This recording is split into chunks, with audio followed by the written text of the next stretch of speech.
up, everyone? My name is Ashley, and I am so excited to be hanging out with you today. Before we get started, let me ask you a question. Have you ever had to do something alone, but wished that you had someone with you for support? Sometimes we just need a friend or somebody close by for support. I remember the first time I was preparing to go on a mission trip, and I had wanted to go on a mission trip across the world for like 10 years.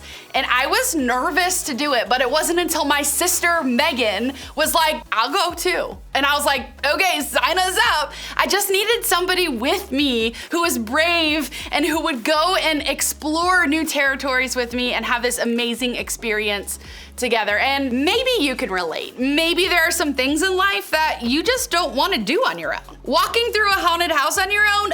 No, thank you. Going into the first day of school all by yourself? Not happening. Riding a roller coaster at a theme park without a friend? Not happening. The fact is, there are just some things in life that are better done when they're done together. You know what I mean, right? There's something about having even just one other person by your side that makes you feel better in moments like those. But can we all just be honest here for a minute? For a lot of us, showing up to church is that thing. Walking into a room of other people you might not know very well, learning about God, asking questions, hoping to just try to figure it all out, and trying to be comfortable with other people who are also trying to figure it out. All of that stuff isn't easy to do on our own. In fact, most of this whole faith thing isn't easy to do by ourselves. Well, here's the good news. You don't have to. We created groups to be a place here at church for you to come in, get connected, be yourself, and find a bunch of people who can support you along the way. They're here so that none of us have to do this church or faith thing alone. But while some of us have had experience in groups, others of us haven't yet. Groups are a huge part of what we do here at church, but for a lot of us, they're also something we haven't really thought too much about before. Maybe it's because we already have our friends. We have that group of people we're really close with. We've found our fam at school, or in our neighborhood, or on our team. We don't need our church to try to force us to have more. Or maybe we wonder how we're supposed to fit in with this random group of people. We don't have much in common, so what exactly are we supposed to talk about? How are we supposed to bond? Maybe, if we're completely honest, we'd even admit that some of the people in our group actually get on our nerves. They're not the people we would choose to spend time with outside of church. So why do we have to at church? Maybe it's that we don't trust the people in our group. We see what they post on social media, or we know what they do outside of church. And because of that, it just feels like they're being fake when they're here. Or maybe it's the other way around. Maybe we're the ones who feel judged because of our choices or mistakes. That makes group feel uncomfortable for sure. Maybe it's just a personality thing. It could be that we're shy and that makes group feel kind of scary. Or maybe your grandmother makes you do the whole church thing, so being in group really wasn't your choice. Or maybe you've been coming to church and showing up to group, and honestly, you love your group and you love your leader, but you just haven't thought much about what the point of group even is. Honestly, I could go on and on about how we might feel about group. And really, there are a million things that might make us think we shouldn't even show up or make the effort. There are so many reasons we could look at groups and think, what's the point? Does this matter? Well, let me let you in on a little secret. Your group has the potential to be one of the best things that ever happens to you. And a lot of that actually depends on you. You might be surprised to discover that the Bible actually has something to say about groups. Sure, churches weren't meeting back then the way we are now. There weren't big buildings or live stream youth group services or summer camps or potluck dinners on Wednesday nights. But there were a bunch of people who were dedicated to meeting together.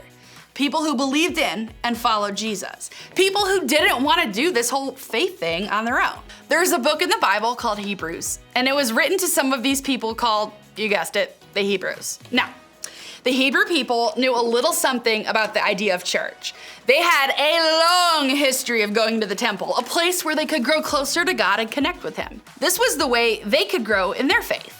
It was basically how they did church. But then Jesus came to earth and all of that changed. Suddenly, people didn't need to be in the temple to be close to God. When Jesus came, He created a new way for people to connect with God. In fact, Jesus became the way for people to connect with God. So instead of people having to spend time in the temple to grow in their faith, they could connect with God through Jesus anytime, anywhere. But this was all new to the Hebrew people, and because of that, they probably struggled to understand what the point of this new way of connecting with God looked like. So, the author of Hebrews wrote this to help them. Let us think of ways to motivate one another to acts of love and good works. And let us not neglect our meeting together, as some people do, but encourage one another, especially now that the day of his return is drawing near. So, here, the writer changed the way these people saw church. The way to grow in your faith has more to do with people than a specific building. Church isn't only about showing up to get closer to God. It's about showing up to get closer to each other. It's about people gathering to encourage each other, cheer each other on, and lift each other up as we grow in our faith. It's about community. And honestly, isn't that kind of what we all want? I think we all want that friend group that motivates each other toward good, one that encourages each other and loves each other and hangs out on a regular basis. We want people to listen to us when we struggle, to fight for us when we're down, to help us see different perspectives, and to care about us no matter what. The good news is, our groups can be exactly that. They can be the very thing that the writer of Hebrews was talking about here. But to get there, you and I have to be willing to do the work. See, in a world where groups can be either great or not so great, there's one thing you can control to change the way your group works. You. The person who ends up making the biggest difference in the way your group feels is you. The decisions you make within your group can make it or break it. The attitude you have going into it can make it better or make it worse. The way you and I think about, talk about, and treat the other people, it makes all the difference. So the question is, what kind of group do you want? If we're all looking to find the kind of community that the writer of Hebrews talked about, then we have to be willing to let it start with us. See, you get out of group what you put into group. Part of this whole church thing is about motivating and encouraging the people we meet with while we're here. It's about sharing our stories and our questions and our doubts so that others feel safe to do the same. It's about being honest about what's going on in our lives so that we can support and encourage each other. So, if you want to be part of a group that does all that and more, you'll get there by doing it too. Group isn't about who's the smartest, coolest, funniest, or most popular. It's about building lasting, long-term relationships that make a positive difference in our lives and in our faith. And here at church, we create the space for you to build those relationships in groups. The best part, you also get a built-in guide to be an example for how to motivate and encourage the group. That's your group leader.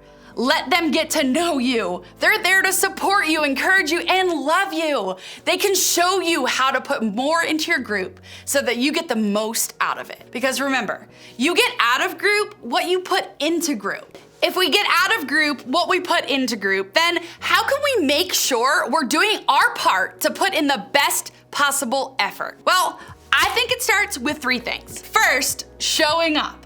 Commit to giving it a chance and being open to what could happen. Even if your only goal in group at first is simply to show up week after week, keep doing it. Show up at church. Show up at the same hour with the same group every week. Show up by participating in the group text. Show up when someone in your group needs you to. Show up for the people in your group by going to their plays or going to their birthday parties. Show up with an open mind and a positive attitude. Put that in week after week, and I promise you, your outlook on your group will begin to change. Second, being trustworthy. Protect your group by making sure you're respecting everyone who's there. When someone says something you disagree with, pause and think about it before responding. Don't repeat what's shared in group with people outside the group. And better yet, take time to thank the people who actually chose to share because it's hard to share what's going on in our lives. Lead by example here. If you want your group to be a safe place where everyone feels comfortable, then do your part to make it one by being trustworthy for your group. Third, own it. You have ownership in your group. If you get out of group what you put into group, then you have to own your part. You have to be willing to make some of the things you want to happen actually happen in your group. If you want people to share more, start sharing. If you want people to feel included, then make the first step to include them. Send the text, join the conversation, welcome anyone who's new or hasn't been around for a while. Be willing to talk things out when you need to. Remember, this is your group, so own it. Put your all into making this the best group possible. Here's my hope for all of us today. That we'll commit to showing up to groups with a new perspective. That we'll look at group as a space to not only grow closer to God, but to grow closer to each other. That we'll commit to putting our best selves into our group so that we all can walk away feeling closer, stronger, and more connected. Remember, you get out of group what you put into group. So go make it awesome!